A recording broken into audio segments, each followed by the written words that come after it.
Hello students, आज हम class 11 का अध्याय 7 पढ़ेंगे और इस अध्याय 7 के अंदर जो है हम आखिरी पड़ाव तक पहुंच चुके हैं। और पिछली वाली वीडियो मैंने जो है आपको बहुत सारी बातें बताई है। मार्टिन लूथर के जो है परिवर्तन मैंने आपको बताए, उस परिवर्तन में किस तरह समूचे जो है यूरोप के अंदर और इंग्लैंड के अंदर जो है किस तरह से जो है ये क्रांति जो है उसने चलाई।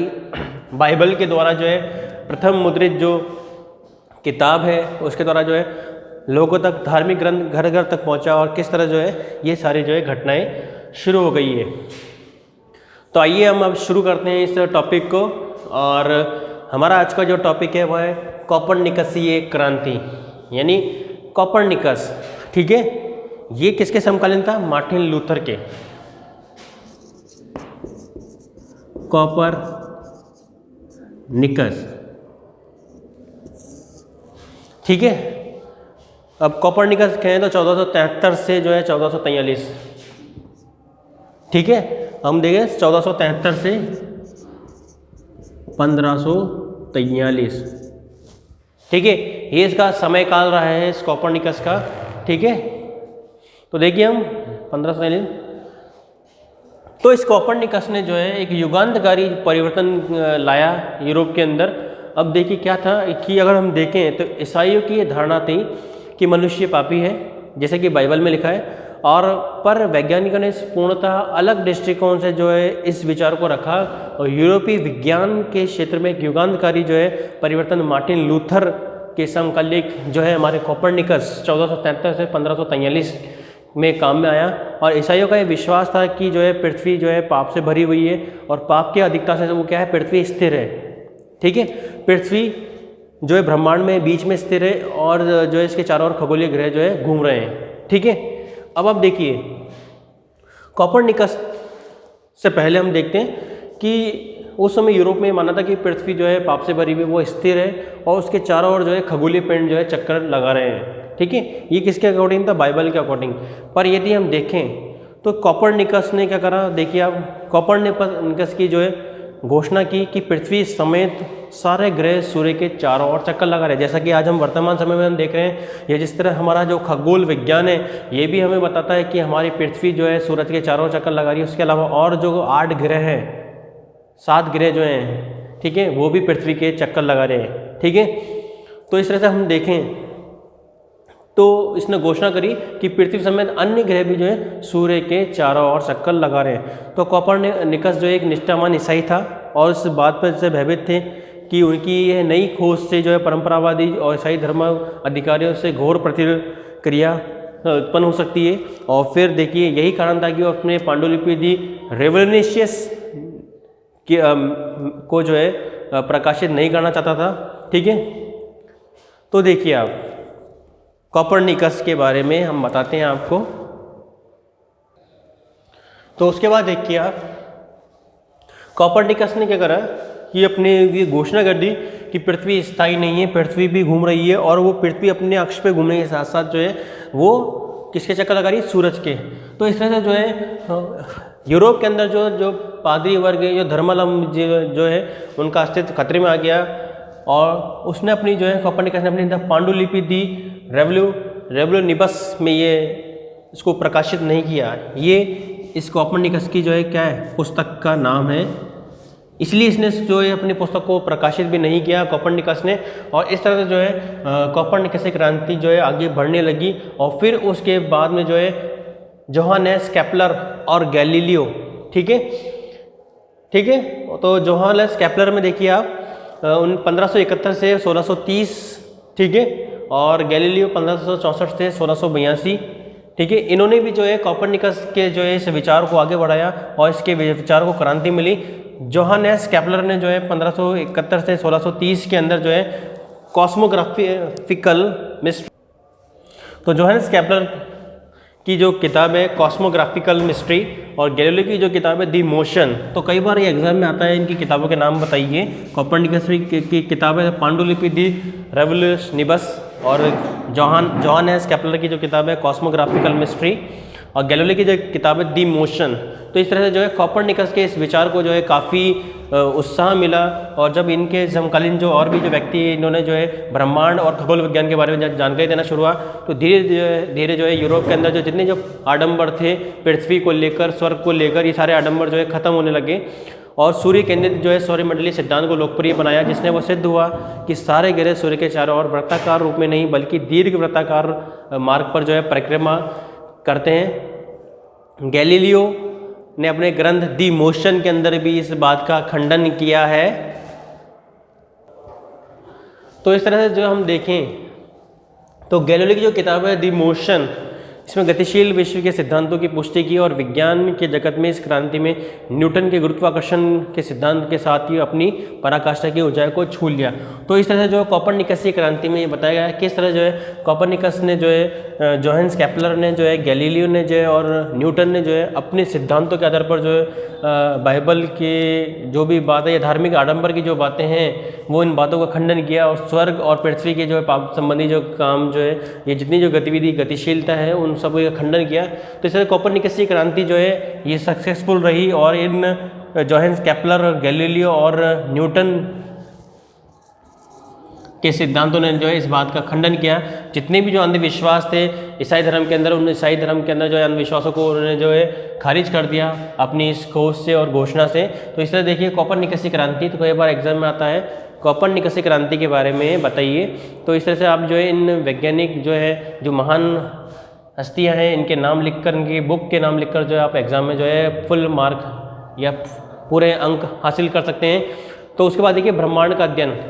तो गैलीलियो ने जो है एक बार टिप्पणी की कि बाइबल जिस स्वर्ग का मार्ग आलोकित करता है वह स्वर्ग किस प्रकार चलता है उसके बारे में जो है कुछ नहीं बताया। इन विचारकों ने बताया कि विश्वास से हटकर अवलोकन एवं प्रयोग पर आधारित है। जैसे जैसे वैज्ञानिक इन ज्ञान को खोज का रास्ता दिखाया वैसे वैसे जो है भौतिकी, रसायन शास्त्र और जीव विज्ञान के क्षेत्र में अनेक प्रयोग और अन्वेषण कार्य शुरू हुए और इतिहासकार ने मनुष्य और प्रकृति के ज्ञान के में नए दृष्टिकोण को वैज्ञानिक क्रांति का नाम भी दिया। तो इतिहासकार क्या कर रहे हैं, अब मनुष्य और प्रकृति के साथ ज्ञान का एक नया जो दृष्टिकोण है उसे वैज्ञानिक क्रांति भी कहा गया। तो परिणाम स्वरूप जो है संदेहवादियों और नास्तिकों के मन में सारी सृष्टि की रचना के स्रोत के रूप में प्रकृति ईश्वर का स्थान लेने लगी। यहाँ तक कि लोग अपने जिन्होंने जो है ईश्वर पे अपने विश्वास को बरकरार रखा वे भी दूरस्थ ईश्वर की बात करने लगे जो कि भौतिक दुनिया में जीवन को प्रत्यक्ष रूप से जो है नियंत्रित नहीं करता था। इस प्रकार विचारकों और वैज्ञानिक संस्थाओं के माध्यम से लोकप्रिय बना और सार्वजनिक क्षेत्र में जो है एक नई वैज्ञानिक संस्कृति की स्थापना हुई। 1670 में बनी पेरिस अकादमी और 1662 में जो है एक वास्तविक ज्ञान के प्रसार के लिए लंदन में गठित रॉयल सोसाइटी ने लोगों की जानकारी के लिए व्याख्यानों का आयोजन भी किया और सार्वजनिक प्रदर्शन के लिए प्रयोग भी करवाया। तो इस तरह से हम देखते हैं कि इस तरह से जो है ब्रह्मांड का अध्ययन भी होने लगा और ब्रह्मांड के अध्ययन के साथ साथ जो है स्वर्ग संबंधी जो जितनी जो किद्वंतियाँ थी उन किद्वंती के बारे में हमें जानकारी मिलने लगी। तो अब देखिए आगे, तो कोपरनिकस की क्रांति जो है काफ़ी महत्वपूर्ण है। उसके बाद हम चलते हैं कि 14वीं शताब्दी में क्या यूरोप में पुनर्जागरण हुआ था, इस तर्क पे जो है हम आप विचार करेंगे। इस वीडियो को आगे बढ़ाते हैं। देखिए आप, तो हम पुनर्जागरण की अवधारणा पुनर्विचार करें। क्या हम ये कह सकते हैं कि इस बात से अतीत में कि साफ विच्छेद हुआ है कि यूनानी और रोम परंपराओं में जुड़े विचारों को पुनर्जागरण हुआ? क्या इससे पहले का काल अंधकार युग का समय था? इंग्लैंड के पीटर बर्क जैसे हाल ही के लेखकों ने यह सुझाव दिया है कि बर्नहार्ड के विचार के अतिशक्तिपूर्ण है और बर्कहार्ड इस काल में इससे पहले के कालों के जो है फ़र्कों में बड़ा चढ़ाकर जो है इन्होंने लिखा भी है, पेश भी किया है। तो ऐसा करने से उन्होंने पुनर्जागरण के शब्दों का प्रयोग किया गया है और शब्द से अंतर्निहित है कि यूनानी और रोम सभ्यताओं का 14वीं शताब्दी में पुनर्जागरण हुआ और समकालीन विद्वान और कलाकारों ने जो है ईसाई विश्व दृष्टि की जगह पूर्व ईसाई विश्व दृष्टि का प्रचार भी किया। दोनों ही तर्क अतिशयोक्तिपूर्ण थे कि पिछली शताब्दियों में जो हम देखें विद्वानों ने यूनानी और रोमन संस्कृतियों से परिचित थे और लोगों ने जीवन में धर्म का महत्वपूर्ण स्थान था। तो यदि हम देखें तो क्या वो अंधकार युग कहना उचित था, क्या ये पुनर्जागरण कहना उचित था? ठीक है, क्योंकि उस समय जो है भाई आडंबर और जो है व्यक्ति जो है यूरोप के जो लोग हैं, रोम के जो लोग हैं, वो अंधकार युग में जी रहे थे क्योंकि उन्हें जो है बाहरी ज्ञान की जो है अनुभूति नहीं थी। ब्रह्मांड संबंधी जब ज्ञान दुनिया के सामने आने लगा तो वो धीरे धीरे जो है वो अंधकार से, इस आडंबर से जो है दूर होने लगे। तो इसका कहना है, ये कहना है कि पुनर्जागरण गतिशीलता और कलात्मक सृजनशीलता का काल था, और विपरीत, उसके विपरीत देखें मध्यकाल अंधकारमय काल था जिसमें किसी भी प्रकार के जो है विकास नहीं हुआ, ठीक है, ज़्यादा सरलशील था। तो ये अंधकार युग कहना क्या करोचित रहेगा, क्योंकि उस समय विकास कार्य नहीं हुआ था। पर 14वीं शताब्दी के बाद में जैसे जैसे यूरोप के अंदर विकास कार्य शुरू हुआ, आविष्कार हुए, अन्वेषण हुए, शोध कार्य हुए, तो धीरे धीरे जो है अब एक नया दृष्टिकोण परखने लगा। तो ये कहना उचित नहीं है कि वो अंधकार युग था, ठीक है। क्यों नहीं था? क्योंकि उस समय उसमें विकास कार्य या वैज्ञानिक खोज या वैज्ञानिक आविष्कार या विचारधाराएं प्रस्तुत नहीं की गई थी। पर 14वीं शताब्दी के अंदर जब ये अवधारणा शुरू होने लगी तो धीरे धीरे जो है नए विचार भी सामने आने लगे, ठीक है। तो हम देखें कुछ इतिहासकारों ने जो इसका उल्लेख भी किया है, और 9वीं शताब्दी में इस प्रकार के साहित्यिक और कलात्मक रचनाओं के बारे में भी विचार पनपे हैं, ठीक है। तो यूरोप में इस समय आए सांस्कृतिक बदलाव में रोम और यूनान की क्लासिकल सभ्यता ही केवल हाथ में नहीं था। रोम संस्कृति में पुरातात्विक और साहित्यिक पुनरुद्धार के बारे में प्रति जो बहुत अधिक जो है प्रशंसा के भाव भी उभरे, ठीक है। तो इस तरह से जो है रोम के अंदर जो है और भी संस्कृति और जो है धर्म जो है प्रगाढ़ होने लगा उसके बारे में। फिर रोमन संस्कृति में पुरातात्विक और साहित्यिक पुनरुद्धार में इस प्रकार सभ्यता के प्रति जो है यूनानी और रोम लोगों ने तुलना में काफ़ी विकसित थी। अगर हम देखें तो विश्व का एक बहुत बड़ा भाग जो है आपस में समृद्ध हो चुका था, और नौ संचालन की नई तकनीकों के से लोगों ने जो है पहले की तुलना में दूरदराज के क्षेत्रों में जल यात्रा का संभव हो पाया।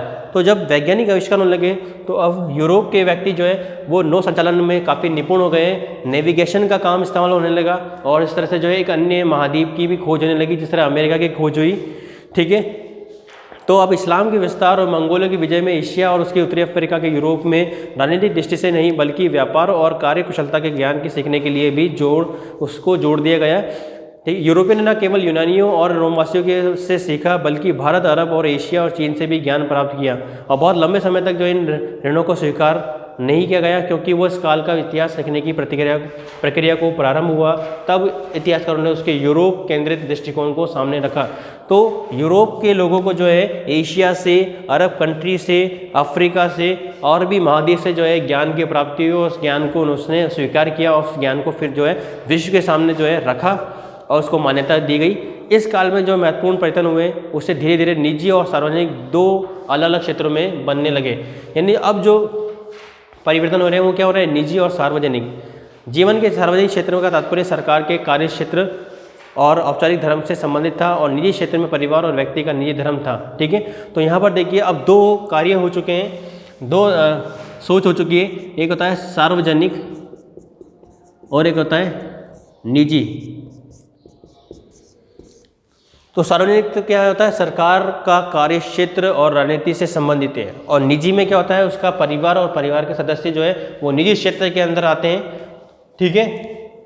तो इस तरह से जो है व्यक्ति का निजी धर्म, यानी निजी में क्या होता है? एक तो उसका परिवार उसका निजी है, वो चाहे कुछ भी जो है इसके परिवार को जो भी धर्म अपनाना चाहे उसको वो जोड़ दे सकता है, या अपने परिवार का किस तरह भरण पोषण कर सकता है, वो कौन सा व्यवसाय कर सकता है, कौन सी शिक्षा दी जाती है, ये सभी जो है परिवार का निजी हक है और उसके अधिकार क्षेत्र में आता है। व्यक्ति की दो भूमिका थी, निजी और सार्वजनिक। वह न केवल तीन वर्गों में ही किसी एक वर्ग का सदस्य ही था, बल्कि अपने आप में एक स्वतंत्र व्यक्ति था। यानी कहने मतलब ये कि व्यक्ति जो है तीन संस्था में आता है, एक तो होता है सार्वजनिक, एक होता है निजी, परिवार संबंधी। पर एक व्यक्ति को स्वतंत्रता भी मिली थी, यानी व्यक्ति जो है अपने आधार पर जो है परिवार का ना सोचकर, देश का ना सोचकर वो जो है अपने स्वतंत्र विचारों का जो है अभिव्यक्त कर सकता है, अपने अनुसार जो है वो आगे का जीवन व्यतीत कर सकता है, ठीक है। तो अगर हम देखते हैं तो एक कलाकार किसी भी जो है गिल्ड का सदस्य मात्र नहीं होता है, बल्कि वह अपने हुनर के लिए जाना जा सकता है, ठीक है। तो एक व्यक्ति जो है गिल्ड का मतलब होता है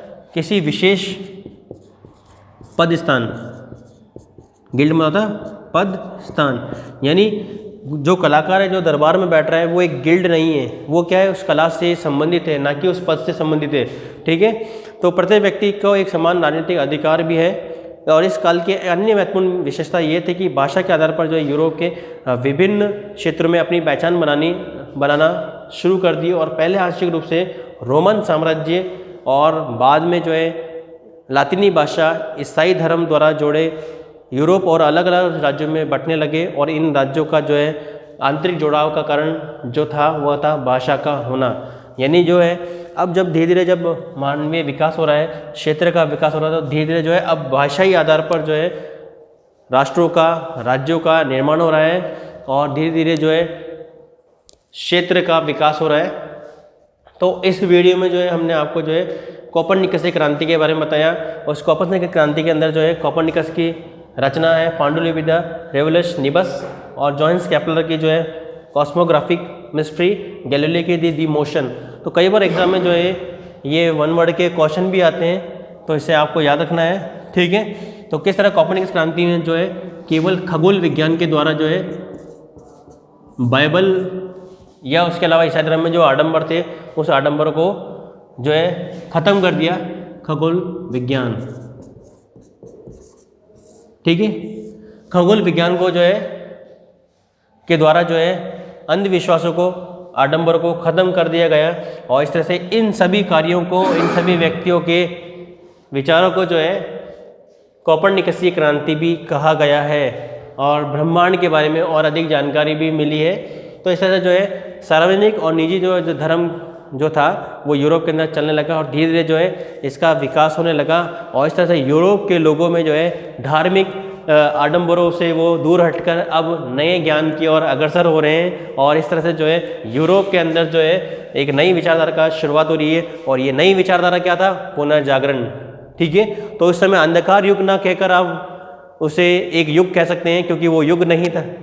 इस तरह से हम देखें तो अंधकार युग कहना अनुचित है क्योंकि उसमें विकास नहीं होता, पर पुनर्जागरण में जो है नए विकास, नए आविष्कार होने लगे और इस नए विचार को जो है पुनर्जागरण का नाम दिया गया, ठीक है। तो पुनर्जागरण हुआ। अब पुनर्जागरण कब होता है? जब हमारी सोच को हम बदलते हैं और हमारी सोच में परिवर्तन करते हैं और उस परिवर्तन से जब विकास होता है तभी पुनर्जागरण संभव हो सकता है, ना कि सोचने से होता है। तो इस तरह से इन व्यक्तियों ने जो है इस चैप्टर के हमने पढ़ा है कि इन कई व्यक्तियों ने और कई महान पुरुषों ने जो है अपनी सोच को बदला और सोच से विश्व की सोच को बदला और फिर परिवर्तन हुआ और यही परिवर्तन था पुनर्जागरण, ठीक है। तो आज की इस वीडियो में जो है हमारा लेसन नंबर 7 जो है ख़त्म हो चुका है, हम कंप्लीट कर चुके हैं इसके अंदर। और मैं जो है पढ़ाते वक्त जो है कई इंपॉर्टेंट क्वेश्चन जो मैं आपको बता चुका हूं, तो उसको आप एज ए नोट्स या एज ए होमवर्क आप तैयार कर लीजिए। और जो एक बड़ा जो क्वेश्चन हम देखते हैं, ठीक है, तो उसमें आता है कि इस काल में जो है इटली का वास्तुकला और इस्लामी वास्तुकला की विशेषताओं की तुलना कीजिए। ये जो क्वेश्चन वेरी इंपॉर्टेंट होता है। 14वीं और 15वीं शताब्दी में जो है यूनानी और रोमन संस्कृति में किन तत्वों को पुनर्जीवित किया, ये क्वेश्चन भी जो है महत्वपूर्ण होता है। और कोपरनिकस क्रांति जो है उसके बारे में जो है एग्जाम में कई बार आता है, ठीक है। तो आप इन क्वेश्चनों को तैयार कर लीजिए। बड़े क्वेश्चन में देखिए आप मानवतावादी विचारों के क्या अभिलक्षण थे, ये आपको जो है एज ए होमवर्क या नोट करना है आपको। उसके बाद अगला जो इम्पोर्टेंट क्वेश्चन है निबंधात्मक क्वेश्चन जो है 17वीं शताब्दी के यूरोपीय विश्व किस प्रकार भिन्न था और उसका एक सुनिश्चित विचार दीजिए। तो ये क्वेश्चन इंपॉर्टेंट है, मैं आपको इंपॉर्टेंट क्वेश्चन बता चुका हूँ, तो आप इन प्रश्नों की तैयारी कर लीजिए। तो आज हमारा ये अध्याय खत्म हो चुका है। नेक्स्ट वीडियो में जो है हम नए चैप्टर की और नए अध्याय की ओर बढ़ेंगे। वीडियो को देखने के लिए, सुनने के लिए धन्यवाद। Thank you.